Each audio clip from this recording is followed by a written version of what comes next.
Hi everyone, welcome back to my channel. Thank you so much for your support on my first video, and I hope you're back for another one. Today we're actually going to budget for my next paycheck, which technically goes into July. And the reason why I'm doing this is because it's a little bit tricky. So some of you have asked in my last video, what do I do for work? I'm actually a teacher. And then the way teachers get paid is a little bit different. We get paid, at least for me in my school, we get paid on the 15th and the 30th or the 31st of every month. But if those two dates fall on a weekend, or a holiday, then we get paid the day before. So like over here, I should have been paid on the 31st, but that's a Sunday. So I'm going to get paid on the 29th of July. That's my second payment for the month of July. So technically the first paycheck that I need to budget for the month of July is when I get paid on June 30th. So when I get paid on June 30th, that is my paycheck for the first 2 weeks, about 2 weeks until my payday on the 15th, which will then help me pay for the rest of July. So it's a little confusing, but this is how I budget out for the month of July. I write down my pay dates. So I have the one on June 30th. I don't know why my camera's not focusing. Okay, so then I have on June 30th. I get paid on July 15th. And then July 29th. Okay. Let me see if I could fix why this is not focusing. Okay, guys. It is what it is. Hopefully I can get a better camera while I film for future things. But if you have any advice on how to get this to stop autofocusing all the time, that'll be much appreciated. All right. So after I mark out when I get paid, the next thing I do is I go through my credit card bills or like any of my statements and all that to figure out when I'm being charged for certain big things. So currently right now, as you guys know, I mentioned that I was in school trying to become a full-time teacher. So I'm in school for that. And I'm actually a math teacher. So hopefully my math matches up here. Otherwise my reputation is on the line.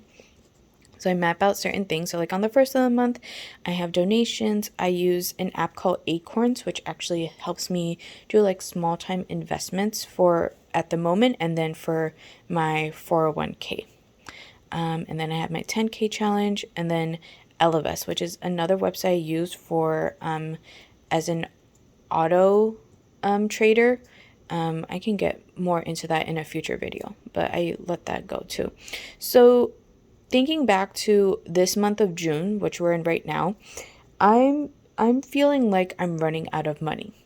So this is when I have a big discussion with myself when I'm planning out July for the next month, that I need to figure out what I can change from here so that way I don't feel like I'm losing money, though I should have enough to pay for everything. So what tweaks can I make throughout? So I'm looking at this. I'm planning for the first 2.5 weeks, 2 weeks, until my next paycheck. So as you can see, all these things in blue, in this blue right here is what I'm going to plan for. And then in my next video, when I'm planning out my next paycheck, will be for everything in this magenta color. All right. So I'm going to fill it out here. Even though it says monthly budget, I feel like this is the best. Anyway, by the way, both of these worksheets are from the Budget Mom. If you aren't already following her, she is amazing. And I highly, highly recommend going to her website. So this is for June 30th paycheck. And I will be using this in my next video when I do my cash stuffing.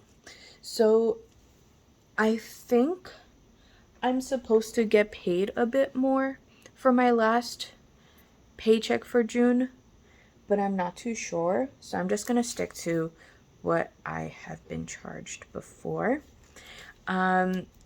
and this may come up, but basically I am trying to find my last paycheck. Okay.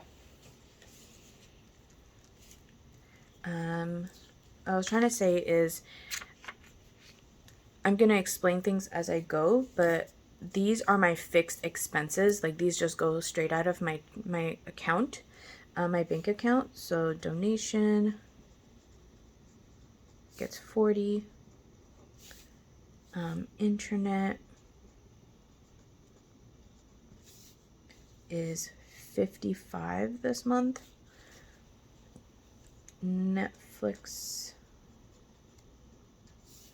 is 14. And then I pay for my Acorns membership. There is one that's $1 a month, but I also do Acorns at the moment, and then Acorns later, which is my 401k like I mentioned. I can explain all of this in a future video as well, so if you would like me to explain more about that, please let me know in the comments below. And for some reason I can't do math in my head right now, so we're gonna do it here. 40 plus 55 plus 14 plus 3 is $112. These are my fixed expenses. So what I usually do is that technically with fixed expenses, I start off with $1,690. I'm going to subtract that. I'm going to subtract 112 from 1,690. 690 minus 112. And I get 1,578. So that's going to be for my variable expenses. So I have budgeted 1,578 for my variable. Groceries, I'm actually gonna start cooking more at home since I'm on summer vacation somewhat. I still have my summer classes, but I have my summer vacation, so I'm gonna try to eat more at home. So I'm actually gonna increase this to $60.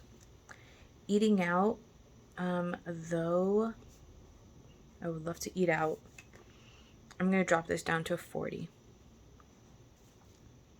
And then shopping will probably stay the same for 50. You know, you know yourself, so if you know you're a big spender, obviously spend what you need.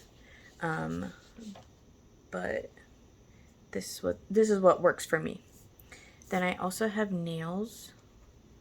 As you guys know, I have not done my nails yet, as you guys can tell, but I will before I go on vacation, which is why I'm doing this week, so that way you can see. It's gonna get its usual 45. And then I also have clothes, which has been racking up quite a bit, so that's gonna stay at 25. Okay, so 150. I'll just do it here. So I have 60 plus 40 plus 50 plus 45, 25. So that gives me $220. And again, I'm going to do the same thing, subtract this from here. So 1,578 minus 220 gives me 1,358. Okay. So this, I don't have that much debt actually. So I'm going to switch where the debt is and where the savings is. I don't know if you can see that. Okay, so for my debt, I have two things I do owe. So I have 1,358 left for this. So the first one is on the 11th of the month, which is my alley lending. This does not have any interest on it, at $250. And then I have my Affirm Pay, which also does not have any interest on it, at $63. I'm going to talk about in another video why I have these, but for now, let's see, this gives me $313. Hold on, so let's see what I have left for my savings So 1,358 minus 313. 1,358 minus 313 gives me 1,045. So I have $1,045 left for my savings challenge, or any of my sinking funds, I should say. So, well, first off though, I do have Elevest, which I get charged for at the first of the month. Elevest is a really wonderful website. It's to promote more women to invest their money. So you can start off small. I'm going to drop that link down below as well. And Acorns later gets a total of $10. I get a $5 charged on the first of the month, and then a $5 on this month. And I actually have a regular Acorns at $5. Okay. All right. Next up is home, my education, my vacation, my home reno, my 10K savings, health, and emergency. Okay, so this is where it gets a little bit tricky for me. So basically what I'm trying to do is I'm trying to have a zero-based budget. After I calculate the Elevest and the Acorns later, and the Acorns, because those are small amounts, so I don't mind doing that. 200 minus 15. Okay, so I have $830 left for this. Technically, if you see my last video, you know I'm trying to do a 10K savings challenge. So if I was to do the 10K savings challenge, that would be $550 for these next 2 weeks. Now, this is where I'm having a hard discussion with myself, where if I should continue doing the 10K challenge or cutting that into half, so that way I have more for especially like my education, my home, my health, so that way I don't feel like I'm losing, or like I feel like I don't have enough to pay certain things with. So I could do that. So I'm actually going to do that. So I'm going to say technically this is supposed to be $550. So here's another thing that you should do. So my first priority for my sinking funds is this a house that I want to buy. My second is my education, because I am almost done with school and I am going to have to pay for a few more things before I finish. Next would be my health. My emergency's at a good place, so I can leave that last. My vacation, I would say, is my fourth most important. And my home reno is my fifth. And then emergency is at 6. So 10K savings, obviously, if you guys know and watch other sinking and cash envelope video or budgeters, you know that the savings challenge is just a savings challenge to get you to reach a certain goal. So for me, I'm going to cut this 10K savings challenge in half. So it was supposed to be, let's see, let me look, 200, no, this is 300 plus 250. So that's 550. It was supposed to be 550. If I was subtract, because I have $830 left, 550, I only have $280 for the rest of this. And I would like to put a bunch towards my home and education. So I'm going to do instead, since I do have $830 left, I'm going to take 550 divided by 2. Let's say we save $200. I'm going to save $275. So 830 minus 275. So I have $555 left, and I feel like that is more feasible for me. So I'm going to put $275 for my savings, my 10K savings.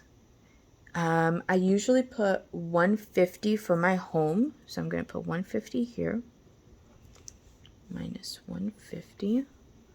Okay, and then I usually do 75 for education, but I'm actually going to up it to 100 because I have certain things that are coming up, like certification, things like that, that I need to get. Vacation's going to get 50. Home reno usually gets 20, so I'm going to stay at 20.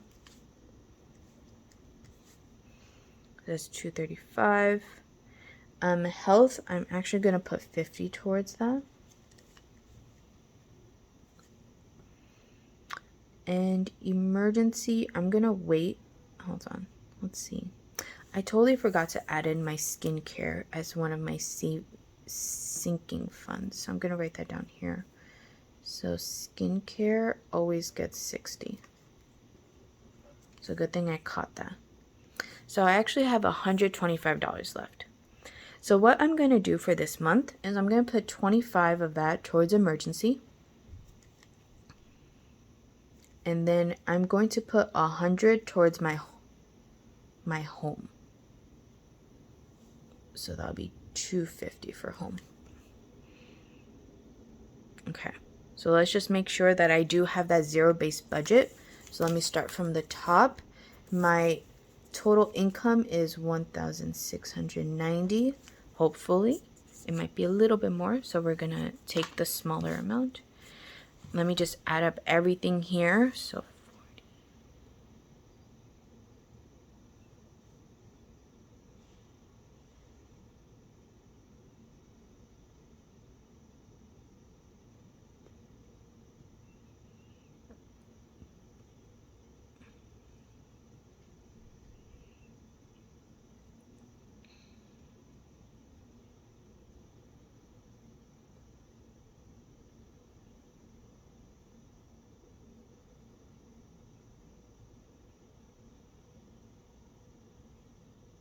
Okay, I'm at 1,690. So I did reach my zero-based budget for this month. Actually, I do also have the 100 envelopes challenge, but I'm gonna save that for the second paycheck of the month. I tend to not have that many bills towards the second half of the month. So taking a look at this, I know I didn't get to plan for my my entertainment or my gifts. So what I may do in my next video is take a little bit of this home, maybe just take $50 out of here, so that way I can put that towards my entertainment and gifts envelope, and as long as I make sure that everything is within this zero-based budget. All right, guys, thank you so much for taking this time out of your day for this very, very long video. I promise it won't be this long in the future. I'm just trying to explain everything to show you how I do things. Again, if you have any questions, please put them down below. And then next week, I will be using this page to do my cash envelope stuffing. So look forward to doing that for you guys. Thank you so much for tuning in. Have a wonderful day and a wonderful week. Until next time, bye my loves. And if again, please subscribe and like this video. If you have any questions, again, drop them below and I will try to get to them as soon as possible.